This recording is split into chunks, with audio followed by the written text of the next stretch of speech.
what you're doing. And to all those who have gone through a traumatic experience, may He also give you that strength and that wisdom and the grace to continue doing what you're doing. My auntie, thank you so much. So let me just read it to you, okay? And it's from a book I got yesterday, and I thought it was very important because we at WenA, what we're trying to do, apart from empowering that women with coaching, mentorship, and access to finance, but we also try to take care of their emotions, because we know that one of the first things that gives in a woman's business is her emotions. That's what usually, once she's down, everything around her is down. And that business, as my sister said here, is very important. So it's from a book I got called Entering Her Vortex. It's a healing the masculine, feminine dynamic in relationships using the laws of divine magnetism. So it says, tapping into your divine feminine. As a woman, you simply cannot continue blaming the world for putting you into a hyper masculine state. It is your responsibility to learn how to tap back into your divine feminine state with or without a man present. A man embodying his divine masculine energy will help polarize you into the divine feminine state. But your ability to tap into your feminine power is not exclusively reliant on this dynamic. That power is already within you. So I used to work 1 week on, 1 week off, and I did that for 2 years before I finally left my job, my 9-to-5 job, to pursue my career in 2016 full-time. Prior to that, while I was still working, I was selling skincare products, because already people used to ask me, what do you use for your skin? I went on doing my research, products that were good for people, and I started selling those products. Then my husband now advised me, these prices that you are doing, instead of you doing Zobo, and people will be doing salam alaikum, I need Zobo 100 naira, this 100 naira, please go for spices business. But after my youth service, I got back to Zaria, and before then I started thinking, what can I do? But for me it was, how can they bridge the gap? Because back then in Zaria, in Kaduna, tomatoes go as low as 400 naira. Then when you get to Oka, Anambra State, then in school, it's very, the prices is something else. So of course, as a young girl, I didn't know what to do, but I feel something has to be done. How can they bridge the gap? So after my youth service in 2016, there's a place in Zaria, they call it Kaswan Tomato. So I just bought a basket. So in my dad's house, I just sliced it, and what I did was just sun dry, because I didn't have a hand holding, no even basic knowledge around entrepreneurship. But for me, it was, how can this be bridged somehow? So I did that. My dad was upset with me that very evening, I won't forget, and he was like, what's wrong with you? Why you littered my compound with tomatoes? I said, no, this is what I want to do. I think the important thing that I'm coming away with is the need to hand-hold SMEs, to do a bit more of hand-holding, to do a bit more of mentoring, to provide mentoring and hand-holding opportunities for SMEs to thrive. So here's what we've decided to do. In 2023, we're hosting the first ever Made in Africa fair in Canada. And we'll be working with WenA to prepare their members, those who are with them, to meet standards, to see where they can strike deals, where they can begin to expand their businesses. So we'll work with them closely starting January 2023 on the different sectors where they have members, so that we can have those who would be able to get into the Canadian market, not just sell like they've gone to do some fair, but are able to establish links for sustainable business. I think that's one of the things we'll do. So that gives us the opportunity to properly handhold, mentor, and take them through the different things that they need to be taken through to meet those grades and those standards and access those markets.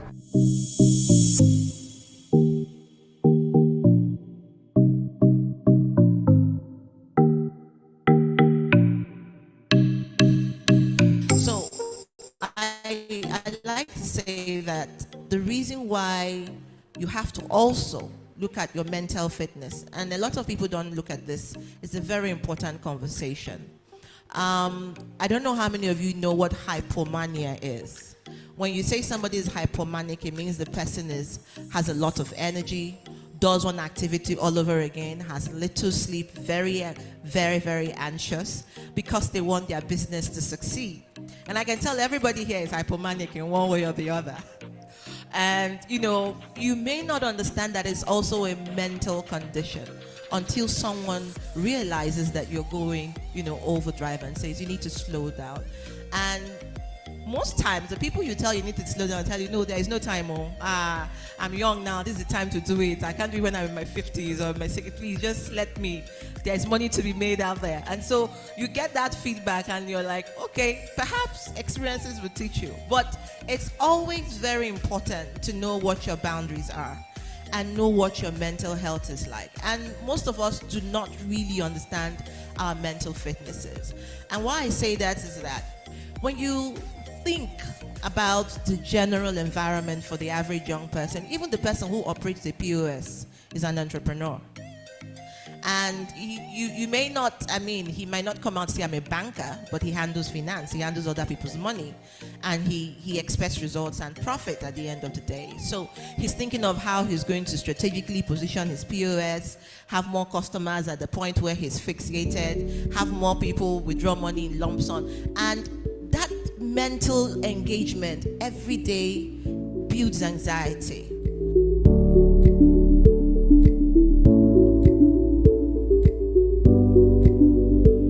This grant that you are saying is mainly agro-processing. There's a department in my agency that is called Agro-Business Development Department. What they do is they develop small businesses, agro-processing. If you come to my department, I will not even her, everyone that is here, I will make sure that I link you up with the appropriate units for you to do the necessary things that is needed. That deserves a round of applause.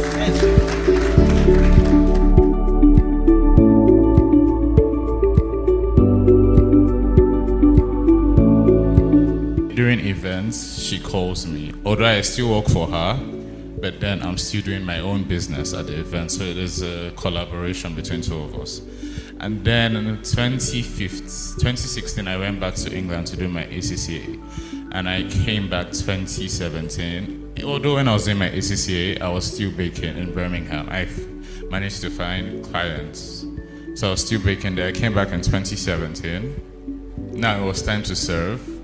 But within that period, I was still working for Miss Tola. I was still doing my business. But the funny thing is, my dad was never really in support. If I had a wedding cake to do, he would say, when you go out, if they call who bakes the cake, don't go out to, you're an accountant. This one is just a hobby. Tell people you're a hobby. His friends will come, they'll be like, oh no, this is just a hobby he's doing. It's not really this. And his friends were like, but he seems to be comfortable. He seems to be making money. Why don't you just let him? He was like, no, what does he know? The same experience with your dad. Like, he just couldn't understand why a chartered accountant would be comfortable baking. It was that bad that I was going through a very depressing moment in my life. When I mean depressing, I had my worst moments. The moment that if it's another person, the closest thing would be a canal or a river or your quick sniper. But I channel my energy towards production. One of my friends came to my house one Saturday, met me breaking coconut. She practically told me, if this is road to success, I don't envy you. And she said, God will not let her see herself going through this amount of stress to make it. 2 weeks ago, she was in my factory. From the entrance, she saw a heap of plenty coconut shell. And the next thing she said is, play, oh, this thing don't become big thing. I said, now you think say no be means of survival. I was still working at the airport as a customer service manager at the executive lounge at the airport. And I told my boss that I've started a spa, a mobile spa, and he was very encouraging. He had my company name posted on the partnership where you have a display, where we had displays of all our partnership. And I was very, very, very, very pleased and humbled about his encouragement. And I started telling clients, then I run a mobile spa. We can offer facials, massages, body treatment, and that's how I started telling people, and people were inviting me, okay, can I have a treatment? So I used to work 1 week on, 1 week off, and I did that for 2 years before I finally left my job, my 9-to-5 job. My name is WenA Duza. I am the CEO of Mona World Empire. We are a fish farming and processing company, but we major more in fish processing. We produce locally and international. We also export fish. But before we start, it wasn't funny. I grew up, my mother was farming fish, and I noticed that she wasn't doing the modern way of preserving the fish. And aside that, most times we could go to Mala and Yusu, Mala and Chindo and buy a carton of fish. And when you bring it back home, you find out that the ones with maggot are the ones that will keep under for you. You can't use the fish. And at the end of the day, half of your carton is in the dustbin and you're just using little to cook food. And I said, how can I make a difference? And this was what battered Mona World Empire. And today we are smoking and exporting fish. Hello everyone. I'm Helen Zeragoje and I'm the owner of Blue Velvet Marquee and Blue Velvet Decor. So I have been invited here to speak about my success story, but I feel like I have gained more. I feel like even with these people that are up and coming, I have taken a lot, to go back and to improve on myself. And also just from, she said everything in a nutshell. Burnout, my kind of business is very, very stressful, exhausting, tedious. I don't know how to explain to you because it has to do with the mind of a creative. I'm the creative, and although I have quite a number of people that work for me, I am the one that does the creative part of the business. So it is so exhausting to have to do that to a number of clients. I think one of the things that we've been lacking in a lot of events is the truth, is experts and business people or MSMEs or SMEs coming to tell their truth. So everybody comes, packages themselves as doing really great, doing wonderful things, and the reality of the businesses, the hurts, the pains, the things that go in the back are not shared. Today we got to see those stories. We got to see successes, we got to see challenges, we got to see failures and how people learn to fail forward.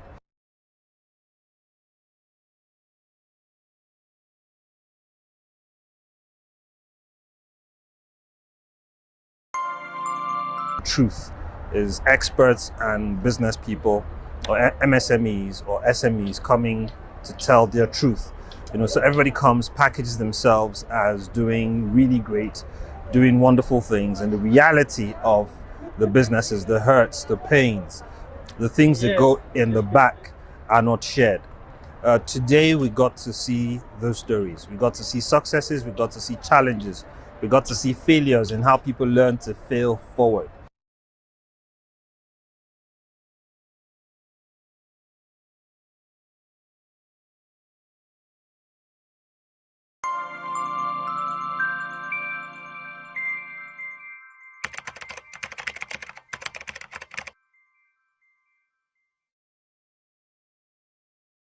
It's the SMEs. It belongs to the SMEs to hear their stories, their challenges, and what they've been going through, and then to give them solutions for that as well.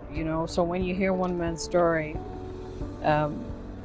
others can learn from it. So this is why we're trying to find out solutions and how we can help the SME grow.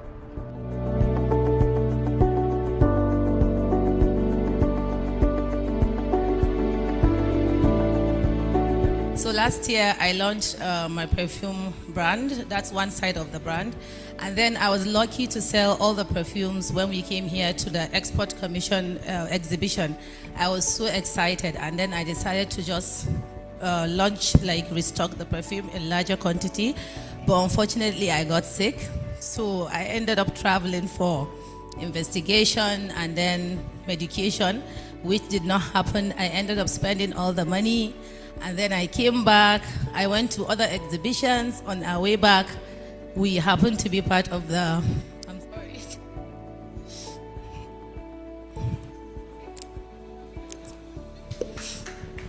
That's really what storytelling is all about. You know, it can be emotional. It touches the depth of our being. Yeah. And someone should be connecting with this at this time. Yeah. So I'm sorry, I'll be crying, but I'll go on. So we happen to be the victims in the train. So yeah. So all the money, they took it, they took my passport. But then everybody kept asking me, how are you going to go on? Because I wanted to make money to go back for my medication, but I couldn't. So I knew I was going to make it. I knew something in me told me that I was going to make those products, and I'm going to be out there, and I'm going to sell them. And alhamdulillah, we made 1,000 perfumes, and they're here on display, and inshallah, I'm going to sell them. Thank you. All right. You see, this is the whole essence of this. Entrepreneurship is a journey. She can identify. She's already shed a tear for her too. And I'm sure if you're one, you will also identify.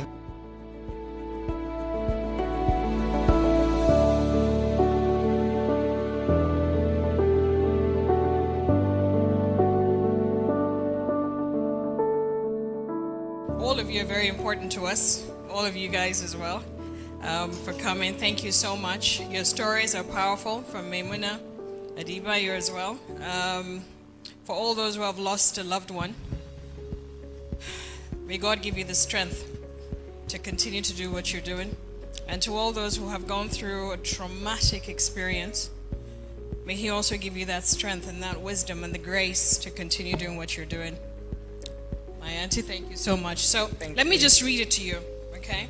And it's from a book I got yesterday, and I thought it was very important because we at WenA, what we're trying to do, apart from empowering that women with coaching, mentorship, and access to finance, but we also try to take care of their emotions, because we know that one of the first things that gives in a woman's business is her emotions. That's what usually, once she's down, everything around her is down. And that business, as my sister said here, is very important.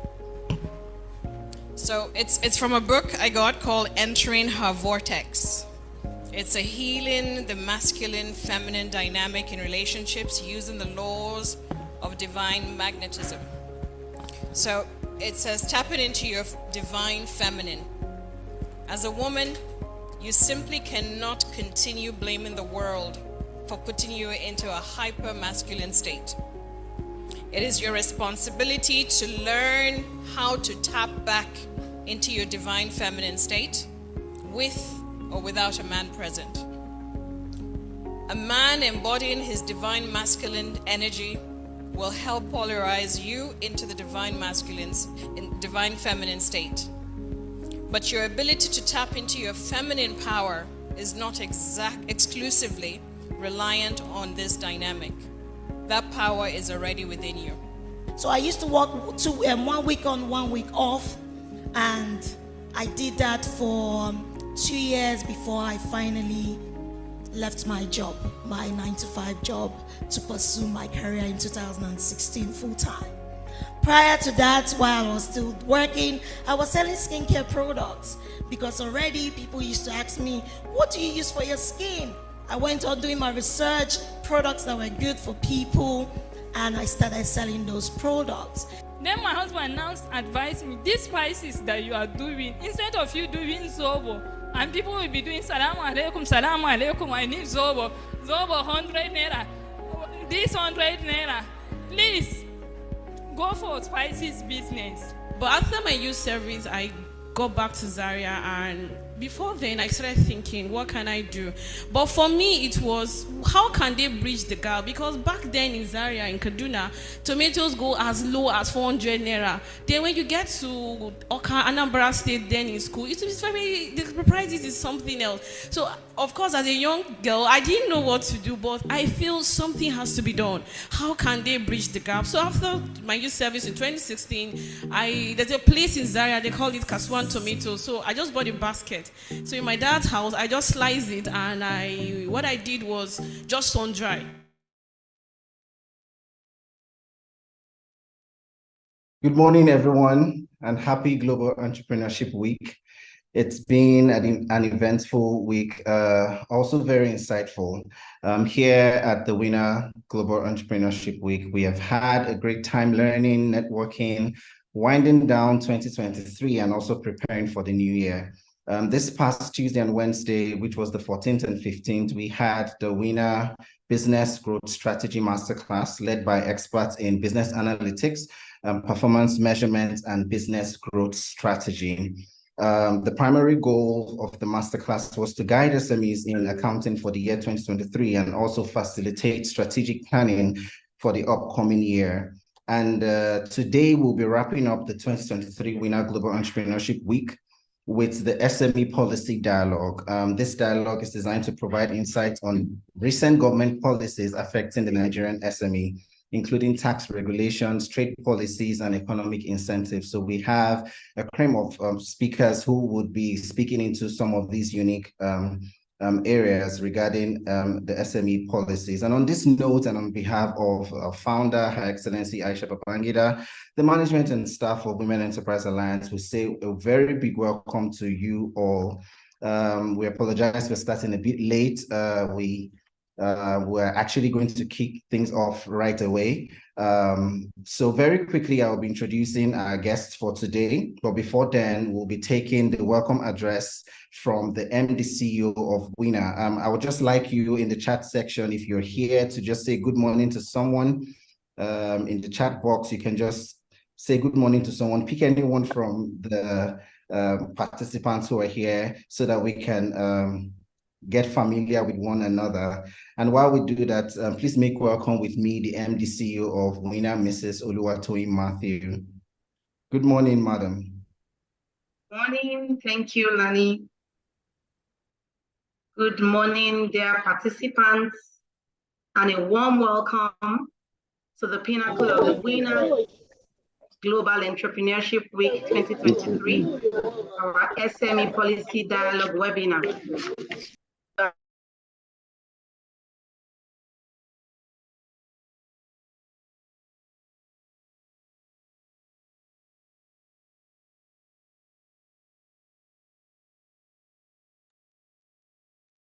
Sorry, MD, your mic is muted. Please kindly unmute. Thank you. Sorry about that. Good morning, dear participants, and a warm welcome to the pinnacle of the WenA Global Entrepreneurship Week 2023, our SME Policy Dialogue webinar. I'm honored to be here before you today as we embark on a crucial conversation about policies shaping the path for small and medium-sized enterprises. Before we delve into this important dialogue, it is my privilege to acknowledge and honor the visionary founder of Women Enterprise Alliance, Her Excellency Hajia Aisha Babangida. Our passion for building a world-class entrepreneur has been the guiding force behind our organization, and we are grateful for our unwavering commitment to empowering the entrepreneurial spirit. Now let's turn our attention to today's discussion. We are fortunate to have an esteemed moderator, Ambassador Dr. Peter Ayim, who is the Principal Consultant at MSME Business Development Services Limited. Dr. Ayim will provide an overview of government policies and skillfully guide our conversation with representatives from two key organizations. From SMEDAN, the Small and Medium Enterprise Development Agency of Nigeria, we have Madam Regina Unebameyi, who is the Chief Enterprise Officer. She will enlighten us on the various initiatives and support systems available for SMEs. And from FIRS, Federal Inland Revenue Service, we have Madam Ubomegi Nana Aisha, who is presently the Secretary of the Joint Tax Board. She will provide insights into tax-related policies affecting SMEs. The moderator will do a proper introduction of these great personalities before they come up. This dialogue is an opportunity to bridge the gap between policymakers and entrepreneurs, fostering a better understanding of the challenges and opportunities within the regulatory framework. Without further ado, let us begin this SME policy dialogue with a shared commitment to creating an environment where our entrepreneurs can flourish. I'm Oluwatoyin Matthew, MD CEO of WenA. Thank you very much. Thank you very much, madam, for that very remarkable welcome address. Thank you so much for that. Moving on, I have the pleasure to introduce our discussants. We have representatives from the Joint Tax Board, as the MD just mentioned, and also from SMEDAN. But I'll start with the Joint Tax Board. We have representatives from, yes, in person of Madam Obumiege Nana Aisha. She's the Secretary to the Joint Tax Board. Madam Aisha qualified as a Chartered Accountant in 1999. She had a Master's in Business Administration from the Bayero University, Kano State in 2005. Madam Aisha also worked as with one of the big four audit firms at KPMG in Kano. She then joined the Federal Inland Revenue Service in 2010 as the Deputy Director of Finance and Account. She was promoted to the position of a director in 2016, and she became the Director of Procurement from 2016 to 2017. She also served as the Director of Revenue Accounting Department from 2017 to 2020, from where she represented the Executive Chairman at FAAC and Presidential Revenue Monitoring and Reconciliation Committee meetings. She was appointed as the Secretary to the Joint Tax Board in 2020, which was established in 1961. She is the very first female secretary to the Joint Tax Board. Good morning, madam, and thank you for joining us today. We're delighted to have you here. I'll be introducing our facilitator who will take it up from here. Our facilitator is none other than Ambassador Peter Ayen. He's a development practitioner. He's a certified management consultant, and he's a fellow of the Institute of Management Consultant. He's a federal government of Nigeria certified business advisor and a licensed business development service provider under the auspices of the Small and Medium Enterprise Development Agency of Nigeria, the United Nations Industry Development Organization, UNIDO. He's also certified as an entrepreneurship trainer under the GIZ Financial Literacy Training Program. He has over 2 decades of practice working with public, private, and development sector. Good morning, Ambassador Peter, and thank you for joining us today.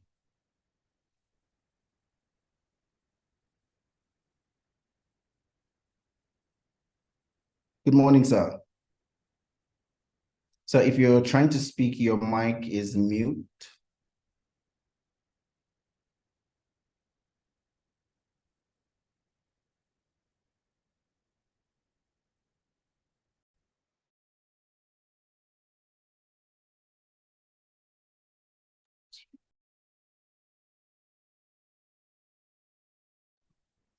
So if you're trying to speak, your mic is mute.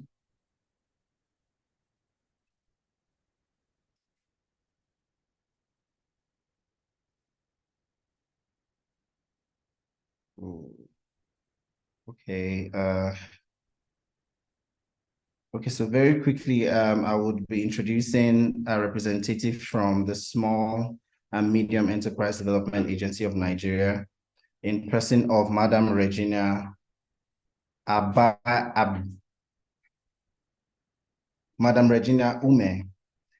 She has a background in economics, and she's as a graduate of the Ahmadu Bello University Zaria with a professional master's in financial economics from the Nigerian Defense Academy in Kaduna.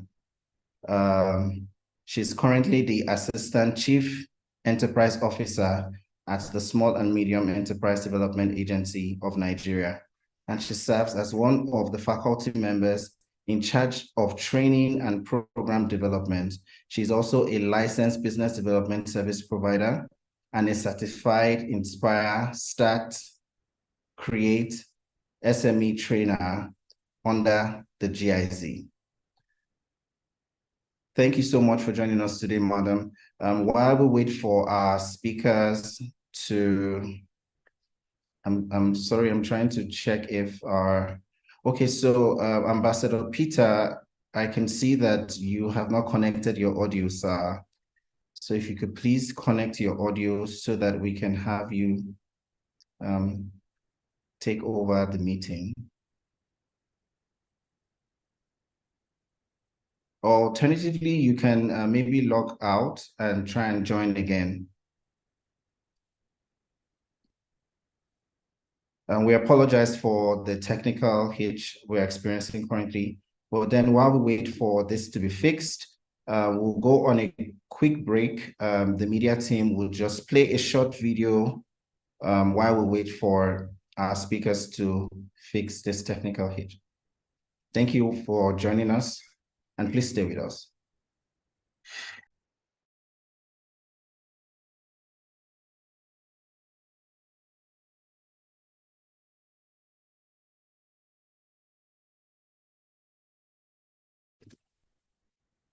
Hello. Hello. Yes, hello, Yes, madam. hello, madam. Good morning, everyone. Good morning, ma. Good morning, ma. Sorry that I'm just responding now. Just that I have some little clash on my itinerary. It's my pleasure to be here. Thank you for joining us. Thank you for joining us. Okay. So as at the time you read out the agenda, I have not joined by then. I don't know if the agenda you read out can still be repeated so that we can follow up. Absolutely, ma. So for the agenda, we are about to go into the conversation proper. The moderator in person of Ambassador Peter Ayim is supposed to introduce speakers, which is yourself and a representative from the Small and Medium Enterprise Development Agency of Nigeria.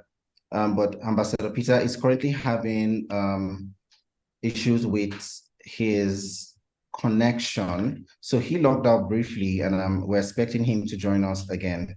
So once he joins us, he can then drive the conversation for the meeting. Yes, madam. Thank you so much for joining us. Okay, no problem. Let's wait for him. Yes, ma'am. Thank you. Thank you. Okay.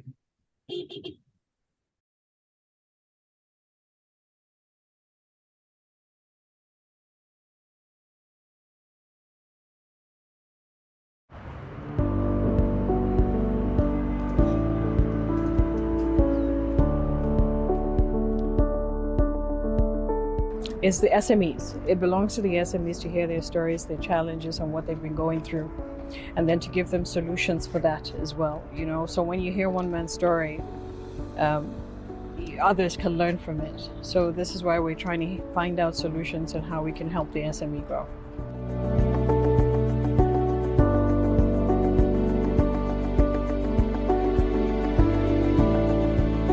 So last year I launched my perfume brand. That's one side of the brand. And then I was lucky to sell all the perfumes when we came here to the Export Commission exhibition. I was so excited, and then I decided to just restock the perfume in larger quantity. But unfortunately I got sick. So I ended up traveling for investigation and then medication. which did not happen. I ended up spending all the money, and then I came back. I went to other exhibitions. On our way back, we happened to be part of the, I'm sorry.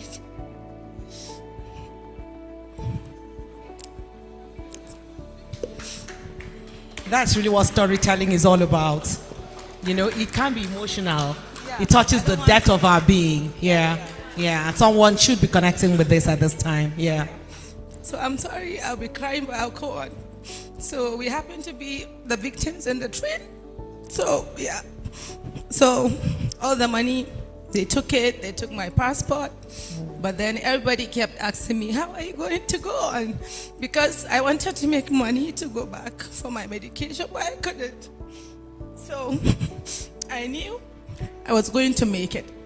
I knew something in me told me that I was going to make those products, and I'm going to be out there, and I'm going to sell them.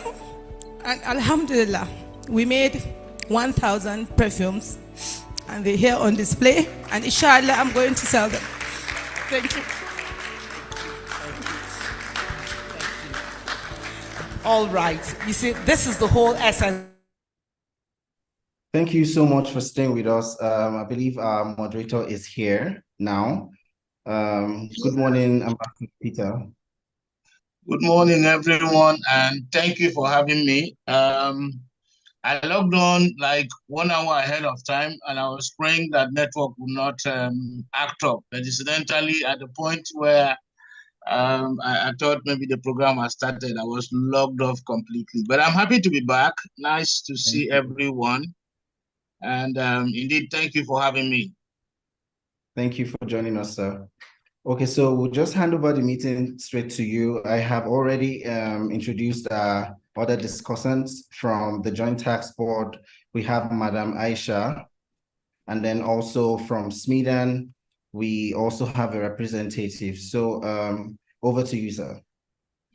All right, thank you very much. And it's Global Entrepreneurship Week. We're all excited. For me, entrepreneurship is my DNA. So anytime the subject matter of entrepreneurship is mentioned or MSME is mentioned, it tickles my fancy. So I'm excited to be here. But beyond the excitement, we all do know that MSMEs, of course, are the drivers of the economy, and their contributions to the economy is quite well acknowledged. But we also do know that they have numerous challenges that inhibit their growth. And so over the years from inception, the Small and Medium Enterprise Development Agency, since its establishment, have endeavored to articulate policies, that gives direction to how MSMEs can be encouraged and supported to grow. And those policies have been reviewed over the years. The last one was, I think, 2 years ago. And that is still in force until probably the next 5 years. But in the policy, you observe that there are a lot of stakeholders that the policy identifies that have the roles to play in supporting the growth of MSMEs in Nigeria. But how well we're putting all of this together to achieve the objective of the policy, it will remains the challenge. And so I've been informed that there are speakers who will be speaking to this subject, and I'm happy that a representative of SMEDAN is on this call. So I'd like to start by inviting the representative of SMEDAN to share with us what has been the experience of the agency as it relates to implementing the policy, MSME policy, at least the last one that we all participated in reviewing. So I'd like to call on the representative of SMEDAN to share with us their experience as an implementing agency when it comes to the implementation of the national policy on MSME.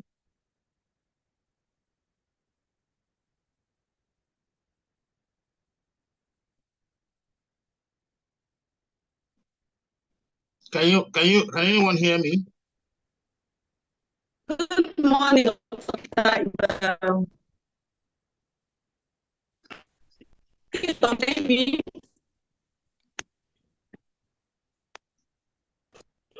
Good morning, Mr. Peter. Good morning. Hey, hi, it's Regina. Oh, I'm happy it's Regina. Okay, Regina, let's engage. Tell us, how is it been?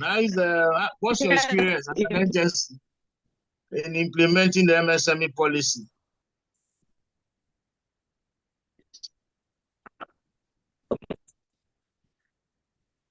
Let me take you back. So my name is Regina Bagme, the host kept we couldn't pronounce my surname properly, so the name is Bagme. Setup has been upfront ensuring that MSME are developed, have access to market, infrastructure, equipment, and affordable finances. And that we have been able to implement and develop the national policy of MSMEs. And we noticed from the first one, the second one, and the review with a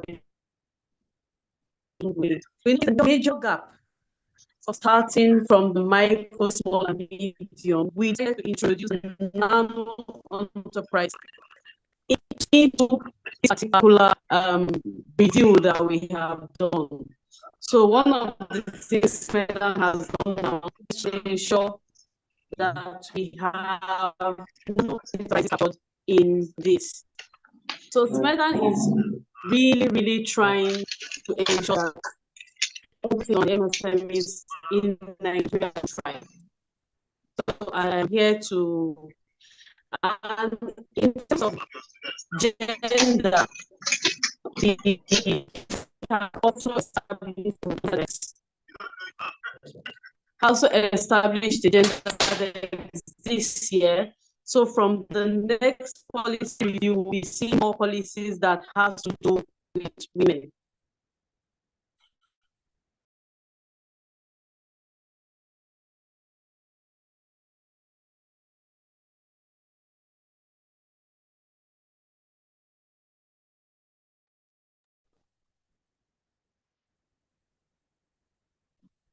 Please, can you hear me? The site is breaking, so I need to know where we had the break. Yes, madam. The line is breaking. I believe it's the network.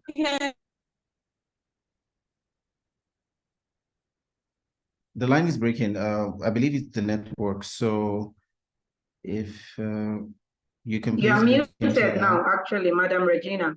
You're muted. Okay.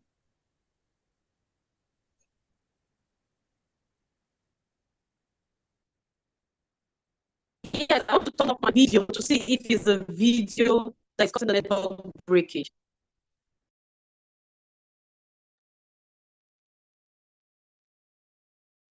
So you can unmute now.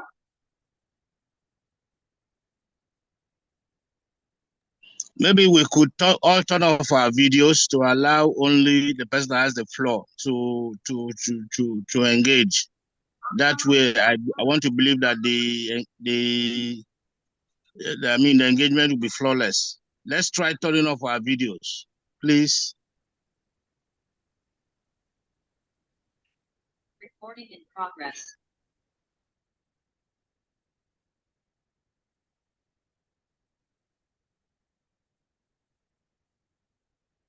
Madam Regina, please unmute and go ahead. Thank you. Okay, so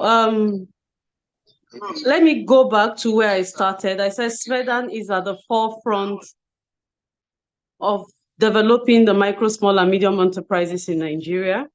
And over the years, we have done policies and done reviews of those policies.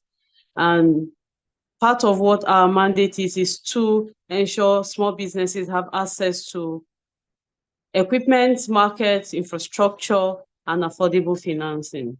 And the last review, there was a little bit of twist where we noticed there's a huge gap between the micro and the small, which brought about the introduction of the nano enterprises into the national policy. So right now we have nano, micro, small, and medium enterprises as classification for MSMEs in Nigeria.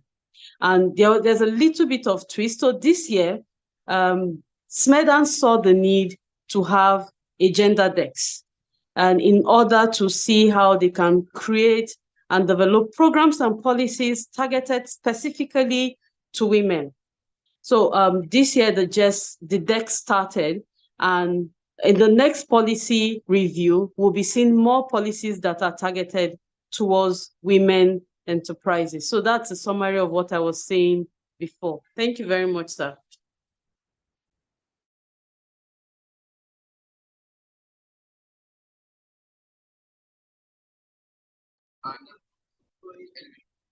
Sir, did you get what I said?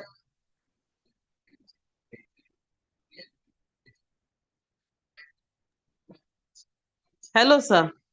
Yes, yes, madam, we heard all you said. Thank you so much for sharing that with us. The moderator is, I think the network is really poor at his end. So I'll just move on to Madam Aisha from the Joint Tax Board. Good morning, madam. So if you can also please weigh in on the question that the moderator asked before he was logged out. What are some of the initiatives that the Joint Tax Board has in place for SMEs to in line with tax regulations so that SMEs can be better supported in that regard? Okay, just before she comes on, thank you, Regina, for giving us a brief insight into what the agency is doing in terms of implementing the national MSME policy, and particularly as it refers to the focus on women. Of course, as you would appreciate, Regina, I've been part of all of this process, probably from inception. And I do know that it's been quite an uphill task implementing the policy. One of the gaps that we have seen in the implementation of the MSME policy is the lack of effective and efficient interagency collaboration. We have seen where, for instance, instead of agencies, for instance, SMEDAN its mandate is to promote MSME development and entrepreneurship and all of that. And then all other agencies such as the tax, the Federal Inland Revenue Service, or Nigeria Export Promotion Council, Nigeria Investment Promotion, and all of those agencies that fall within the purview of the Federal Ministry of Industry, Trade and Investment, including the Bank of Industry. We see that a lot of them, there are gaps in these agencies working together, to harmonize effort or aggregate effort and put them in place to support MSME development. So before the Joint Tax Board representative comes on, Regina, why has it remained difficult for, to facilitate interagency collaboration? Because that's an obvious gap. I don't know if you share in that opinion as well. Yes, sir, I do share so much in that what you just said, and one of the reasons being bureaucratic bottleneck is one of the major issues agencies are having. And on a lighter note, I want to say interagency competition is one of the main issues. But this year, and hopefully between now and the end of the year, SMEDAN has been, we've written to Federal Inland Revenue Service, we've written to NAFDAC, and we are trying to do sister agency collaborations. So you'll be having more of that with what we are doing right now. So yes, we are trying to ensure that they come. We have more interagency collaboration. So we are going out now to do that ourselves by bringing in all the agencies together and having. Brilliant. Of course, we do appreciate that it is always work in progress. We hope that we'll be seeing some enhancement as we continue to engage, because there's a need for us to do more. I sit as chair of the National Financial Inclusion Special Intervention Working Group at the CBN. And from that point of view, we see a lot of gaps. We'll be speaking to access to finance, I'm aware, on this call. But before we begin to get into that, the representative of the Joint Tax Board, I've had cause to go to the Federal Inland Revenue to process TIN certificates, and I discovered in one of my outings, I was referred to a number of locations. You know, and by the time I finally got to where I was supposed to actually be attended to, I told them that, you see, these are some of the gaps that we have been complaining about, that MSMEs have limited knowledge, you know, and access to information to facilitate ease of, services from Joint Tax Board.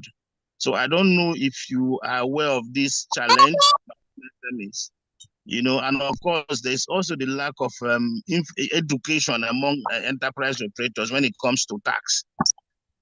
Enterprise operators don't see Federal Inland Revenue, for instance, as a friend. They see them rather as enemies. And so they try to circumvent, you know, or avoid tax as much as they can afford to. I don't know if within your framework of operations, you share, you experience this, and what do you think we can do, you know, to address some of those challenges?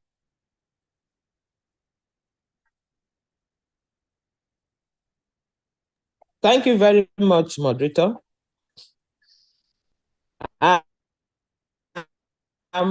What you are saying is very true. And if we want to change it is not for federal inland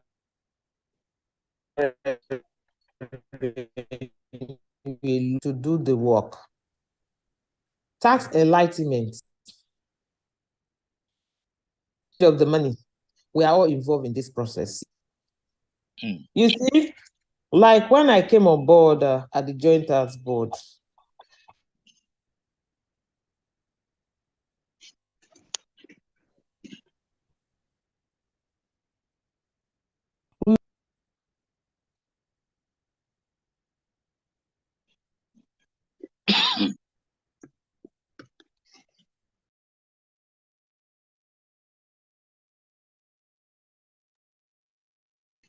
I can't hear her. Is she on?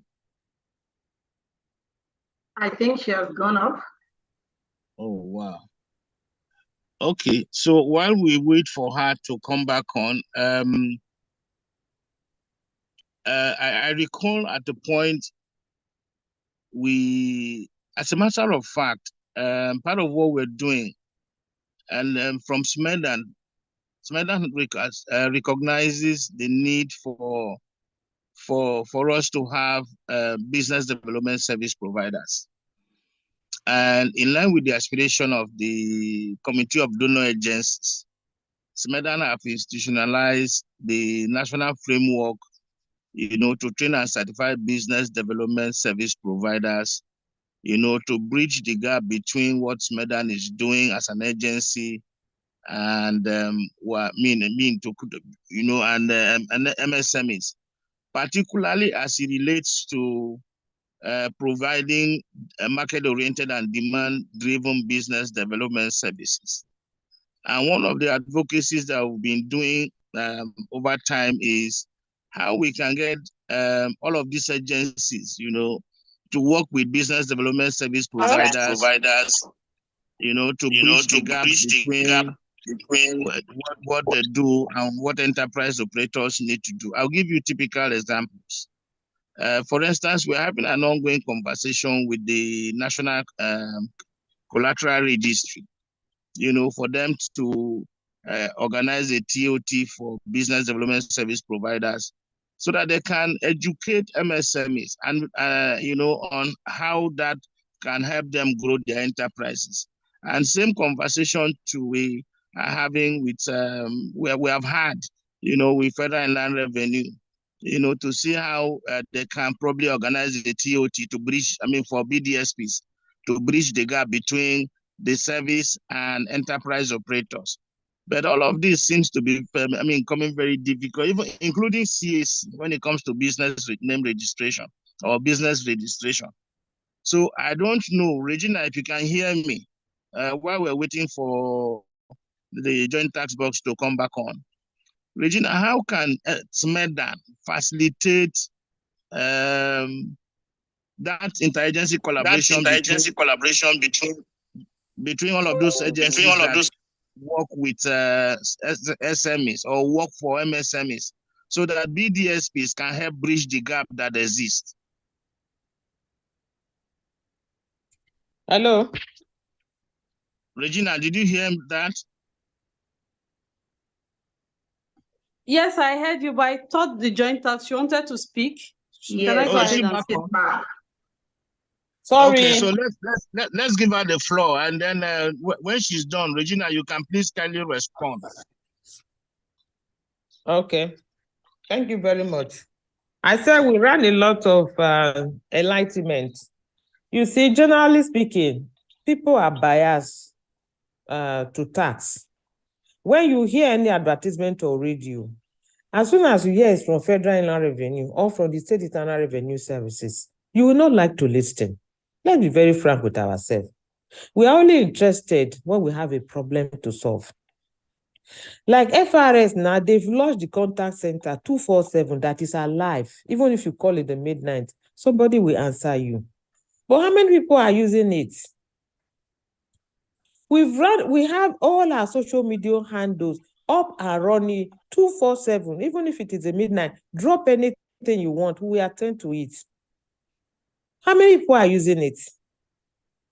It is for us to carry out the enlightenment, but it is for the public to respond. We must have to change our attitude, our orientation to tax. It's on the negative side. By the time we take tax as part of our lives and try to pay, even if we are not paying completely, and ask questions, then people will get the message. The message is flying around, but people don't catch it, except when they have a problem. Let's be very frank with ourselves. So we are doing all we can to change the tax culture. But people are not really getting to it. That is why people are having this type of problem.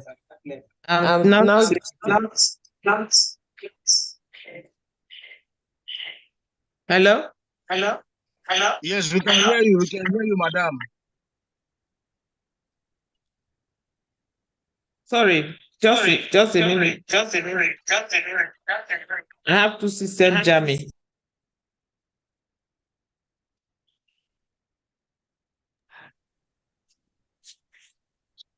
Okay. So that is my response to that, Mr. Moderator. Okay. Thank you very much, madam, for that response. But again, let me say this. Do you realize that like what all of us have been doing in the MSME space, we've been doing what we call supply-driven intervention, where we don't engage. We just sit down, just like what you have expressed. We put information out there and we assume that people will take advantage of them and all of that.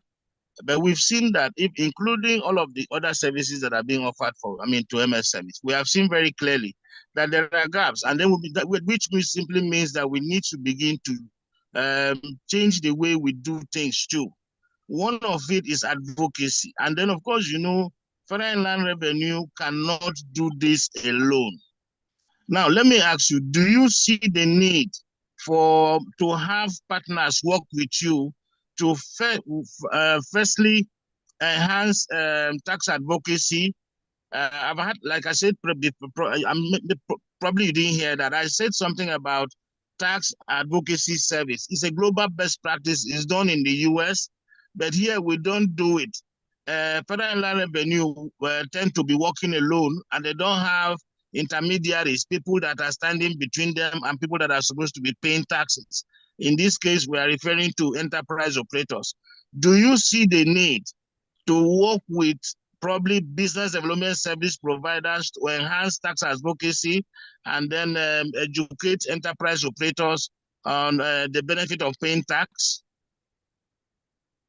Mr. Very well, sir. You are just on point on that. And the why we have that gap is that there is lack of trust from the people to the government. So ideally, we need a bridge. When 2 points are not connecting, in this case, what can connect them is a bridge. And we need that kind of bridge. And that is the one you've just mentioned. But the government is not unaware of that, as it is one of the items that is coming up under this our committee on presidential committee on fiscal policy and tax reform. There is going to be the office of the ombudsman, whether you call it ombudsman or ombudswoman, is going to come up. And that will be like the tax advocacy that will act like a bridge between the citizens and the government. I'm sure we'll be able to restore the trust in government with time, with the existence of such an office. Thank you very much. Okay, so just before we invite Regina to respond to the questions I asked earlier, Madam, I want to make a quick recommendations to you here. You know, this kind of engagement that we're having here is about sharing knowledge, is it not? Yeah. Good. So I want to make a recommendation here that the Federal Inland Revenue or the Joint Tax Board should work with SMEDAN to organize a TOT, a train-the-trainer program for business development service providers who work with these MSMEs in the field on a daily basis. That way, that bridge that is very essential for us to establish will function very well, because the MSMEs who provide services to BDSPs who provide services to MSMEs work with them on a daily basis. So that way we can enhance the advocacy on tax and then probably encourage MSMEs to pay taxes. Does that seem like something that can be achieved? Yes, it can actually be achieved, but FRS is ever open and welcoming to such initiative. But it has to be driven by SMEDAN, because the core function of FRS is different from the core function of SMEDAN. So the person that has the higher need and can actually penetrate, because if FRS is calling this SMEs in, and they will not come. But if SMEDAN is calling them and tell FRS, come and join us, so that when we are delivering this, you'll be delivering that. FRS is very much welcome, and they will give you all the support across the entire federation. Thank you very much, Madam. Madam, so the Regina, this challenge has been thrown back to you, and from this call, we want to see a station where we can take this as an action point. You know, that SMEDAN will initiate a conversation or an engagement with the tax board, you know, to organize a TOT for business development service providers to so that they can be equipped with the skills and knowledge necessary to enhance tax advocacy and provide probably tax services to enterprise operators. So, Regina, is that taken? Absolutely, sir, it's taken. Okay, so you can go ahead and respond to where we stopped. Can you just can you just go back to your question again? Yes, I was saying that is it possible for SMEDAN? I mentioned some critical agencies that have something to do with MSMEs. On our part as private operators, we are having that conversation. But just like the representative of the Joint Tax Board have just mentioned, it will make more sense if it is driven by SMEDAN. So I wanted to know, just like you have agreed that it makes this working with FRS, you know, to bridge the gap. Is it possible for SMEDAN, or can we take this as an action too, that all of these agencies that needs to work with MSMEs that can reach them, you know, if it's possible for SMEDAN to establish that relationship and promote, encourage them to, organize TOT for BDSP so that they can bridge the gap between the agencies and enterprise operators. So absolutely, sir. I'm very lucky it's you, and you know how we are in SMED, and we are always open to such partnership. Immediately after this, I'm also going to be having a conversation with the WenA group, and we'll see how that can be done. So we'll do it since is coming from their platform. We'll see how they can write, and let's have this joint partnership. One of the main reasons why people are not aware is access to information. Yes, the information might be there, but some of these small businesses needs to be pushed or needs this information dropped directly in their faces. So That's yes, right. we are open to that partnership, sincerely.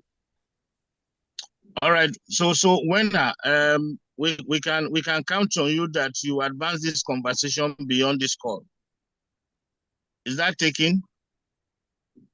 That is taken from my end, and I will also be looking forward to the letter. And if we are put in the know, we'll also do a follow-up to see we and the JTF does the trainings. Yes.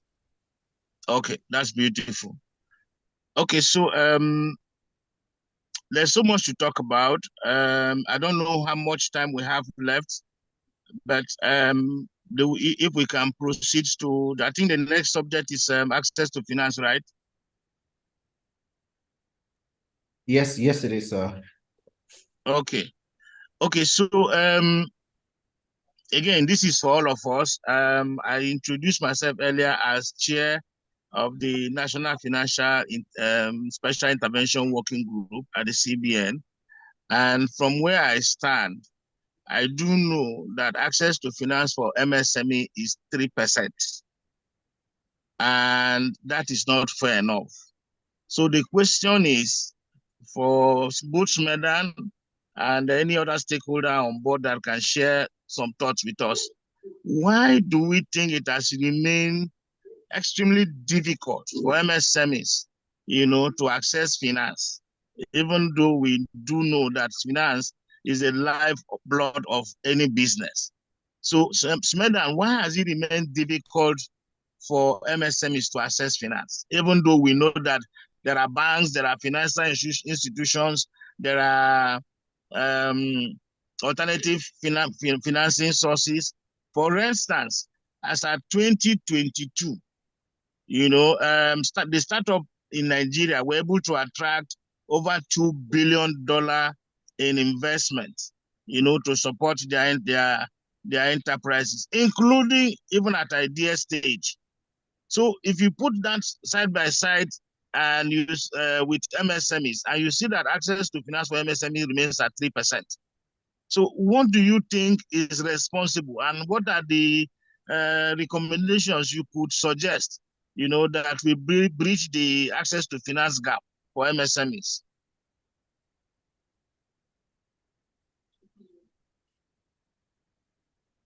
Hello, is Regina there?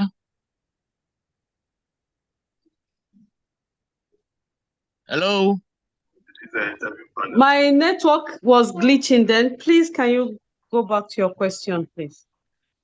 Okay, so I said from where I stand as chair of the National Financial Inclusion Special Intervention Working Group, I am aware that access to finance for MSME, the gap is 3%. And I'm wondering what, in your opinion, could be responsible for that challenge, and what do you think can be done to bridge that gap and enhance access to finance for MSMEs? I cited in the case of startups, that as at 2022, we're able to attract over $2 billion in investment, including even at idea stage. So why is it that MSMEs is finding it difficult to access finance, or that financial service providers find it difficult to provide access to finance for MSMEs? Okay. So one of the reasons is access to financial education, and for some of the requirements that these financial institutions want, the MSMEs really don't have them to present. So we had a program sometimes this year, and in collaboration with National Collateral Registry. So we had an interactive section with them, and they said there are so many issues working with small businesses, and small businesses have they sometimes take facilities from organizations, and there's this linkage, and they have issues marrying up what they have done together. So having access to information that, yes, you might not need collateral to access some kind of funding, or what kind of funding is available for you to access, is one of the issues small businesses are having. And financial institutions as well, there should be an open engagement with small businesses to tell them this is really what we need. So you get to a financial institution and you say you want to access, let's say, 5 million naira. And at the end of looking at the criteria that they need, you find out that this small business that has been in business maybe for 5 years cannot even put together one of those criteria that they are looking at. So there's a need to look at the criteria, and there's a need for financial institutions to also bring in the non-movable assets as part of collateralization for assessing funding for small businesses. And most people don't know about these movable collaterals that they can use to assess funding. So they'll always tell you, I don't have access to the requirements. So if some of these requirements can be toned down a bit to ensure small businesses can access this funding, it will help. Okay, thank you very much, Regina. Of course, you know we've had cause to share thoughts severally, and you know that financial service providers can never and will never bend backwards, to relax their requirement for access to finance. So what we need to do as BDSPs and SMEDAN is to do what we call access to finance readiness for enterprise. Sir, please, can you repeat that? I think he's having network challenge. Okay, because I didn't hear what he just said. He was glitching at my end. Not only you. Are we together? Okay, you were out a bit. So okay, can you hear me now? Yes, we can hear you. Okay, I was suggesting that beyond what Madam Regina have mentioned, that there's the need for us to put in place what we call access to finance readiness program for MSMEs. That way we can help them, through practical hand-holding, overcome what those things that constitute growth inhibitions for them.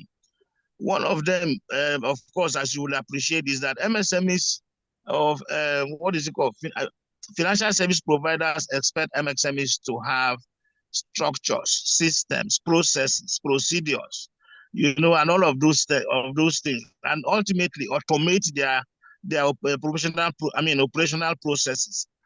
From experience, we have seen that it is difficult for MSMEs to put all of these things together by themselves. Even if you train them from January to December, it will remain difficult. So the only way we can help them overcome those inhibitions are to provide hand-holding for them, and prepare them to be able to overcome those challenges. Is this something that SMEDAN would want to identify with and support? Madam Regina.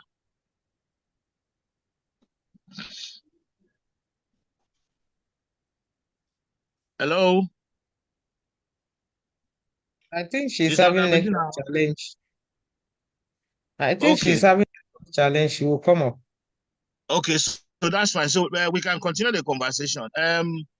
Yes. One of the major reasons or major challenges of MSMEs is the risk associated with doing businesses. And we all know, just like MSMEs are averse to tax, so they are with insurance. MSMEs don't understand the need to mitigate risk, and those are part of the issues too that prevents them from accessing finance. Any financial service provider that will be willing to advance financial services to MSMEs would want to see their risk management or risk mitigation plan. I am excited that my brother and friend is on this call, Kerote Olagam. You want to please use the opportunity to speak with us on why it is difficult for MSMEs to appreciate and adopt insurance as a risk management and mitigation strategy, please.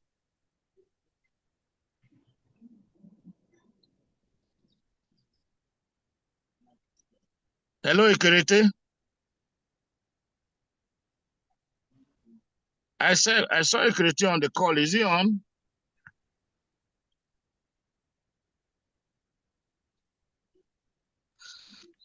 Sorry, I'm here. My chairman, I can hear you clearly. Sorry, I just unmuted. Okay, that's fine. Yes, we can hear you. Please go on. You have the floor. Okay, on SMEs and insurance, it's a continuous story because in the first instance, SMEs are led by entrepreneurs who have taken risk and believe that it has worked for them without insurance. But at the point where they need insurance, they don't realize it because the progress that they have made up to the point where they were without insurance seems to them as it will always continue to carry them on. But as they grow, the risk becomes different. The appetite for risk reduces, and that's where they need insurance. But some of them don't realize it, and it continues to be painful when you see enterprises that are unable to last beyond 3 years. And the reason that is always given does not include risk management, unfortunately, even by the best financial advisors. So the place of insurance for SMEs, in my view, has always been from the point of making the policy. I've read the Smedan documents, the first one and the last one, which came in about 2 years ago. And I don't see the emphasis on insurance. And someone says to me, it's because the insurance sector is not involved. And I say, unfortunately, we have seen other documents in other parts of the world. Insurance is always one of the first items that are introduced to SMEs. So part of the work I'm doing, which we'll continue to do, is to bring the awareness of insurance to SMEs and make them understand that most of the time why they fail is because they did not take insurance when they ought to have taken insurance to keep their businesses resilient and going. I'm sure is a conversation that we'll continue to have. And as we convert more SMEs, they will become testimonies for others to follow. I will call you, no, you pick my call for waiting now. Somebody is distracting us, please. So the point is, Smedan, as the regulator, if I may put it that way, of SMEs, as we have heard in these conversations, must also shake hands with the insurance regulator and bring what I consider as the insurance for SMEs, to SMEs. And that's micro insurance. It has been made easy. It has been made simple. It has been made convenient for SMEs to go with that. And micro insurance, in my own view, is the game changer for insurance and SMEs in Nigeria. I don't want to take too much of your time, but I want to believe I've been able to stimulate your mind towards, bringing insurance into the conversation. Thank you so much. Thank you so much, my brother Ikorete. Of course, you know that we've been having this conversation on the imperative of insurance for MSMEs for a long while. And I'm happy that this subject is being mentioned on this call. And we want to again throw up that challenge to SMEDAN, like you rightly recommended, to extend the hand of fellowship to the insurance regulator, that is NICOM, so that again NICOM can look at the possibility of organizing, because the gap again, just like revenue, is about advocacy, is about engagement, and then NICOM and the insurance companies are not engaging that MSME space as much as they should. So I'm thinking that it is important for us to begin to look at more efforts, to engage. And that again, I'm talking about the possibility of engaging NICOM to organize a TOT for BDSPs, so that as they continue to engage with enterprise operators on the field, they can always speak to these issues, that borders on areas that they need to, that can support their business growth and promote resilience. Regina, is that something that you want to advance on? So yes, we also know that microinsurance is very, very, very necessary, and that's why I keep saying, thank God you are moderating, and you know what SMEDAN has been doing in terms of microinsurance for small businesses as well. So yes, it's a welcome development for us anytime, and we are ready to have the interaction with NICOM to see how more small businesses can benefit from microinsurance. All right, thank you very much, Madam Regina. Again, WenA, you can hear the feedbacks we are getting, and I'm sure these are supposed to be as takeaways for us, after this call, so that we will not just limit this engagement, to just mere rhetoric. We can move from talking to action, because the whole idea is about how we can aggregate all of these support services to enhance the growth of MSMEs. Sure, sir. Okay, beautiful. Okay, so do we have provisions for people to ask questions? Yes, sir. I think we're at that point now. Okay, that's fine. So the floor is open. Let's engage. This is supposed to be an interactive session. Ask questions where you think you need that are cloudy, that you need clarification, and you are also at liberty to make suggestions or recommendations that can enhance the promotion of support for MSME development in Nigeria. So the floor is open.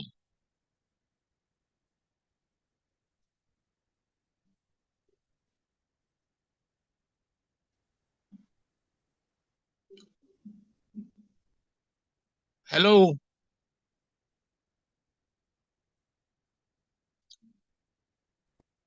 Hello, am I audible? Yes, you are, sir. We can hear you. Okay, that's fine. So are we accepting written questions, or we encourage people to unmic their voice and express themselves? Which one? Hello. Hello. Good morning, madam. You have the floor. I'm Ajay Amina Jenedu Sani. Please go ahead. Okay, good morning. Morning. One of my questions is to Madam Aisha from the Joint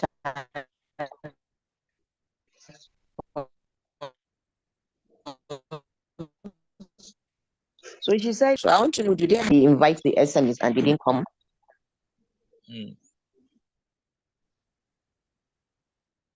And for them to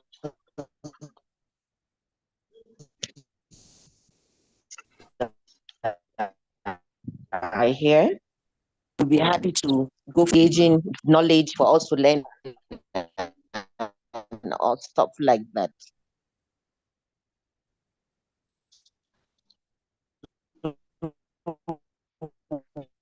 always willing to don't respond. We don't do so. I'm surprised. Hada talked about nano. Please, what does nano do? What's the meaning of nano? Okay, Haja, your points are noted.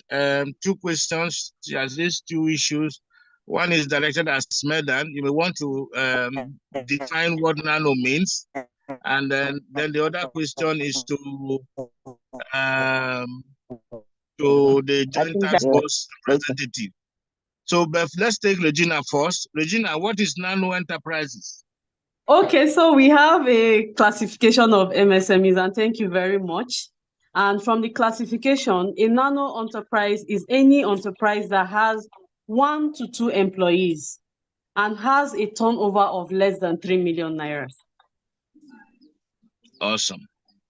Okay, so just before we bring on the Joint Tax Board representative to respond to what Ajamina asked.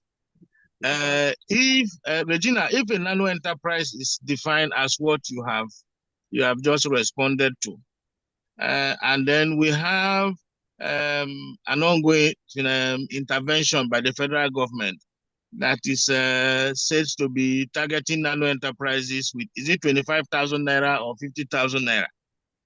So Yes. I'm just wondering how a 25,000 naira or 50,000 naira intervention can help a nano enterprise of that classification, in terms of access to finance. How can that amount of money help transform a business? Okay, so we have, it depends on how you are rating the nano enterprises. So you have some provision sellers that are already formalized, and their whole shop, let's say let me not use provision, so let me use a fashion designer. So we have a tailor that is formalized and her whole turnover is less than 100,000. She's still a nano enterprise. And if you give him or she 50,000 naira, it makes a huge difference in their businesses. So yes, 50,000 naira might look small to some nano enterprises that are making about 1 million, 1.5 million as turnover. But to another nano enterprise that even has 1 employee and is generating about 15, 20,000 a month, 50,000 naira is very, very good to help their business move forward. So they are targeting the bottom of a pyramid in that particular intervention. Okay. All right, so that's fine. So at this point, let's bring in the representative of the Joint Tax Board and let her respond to Rajamina.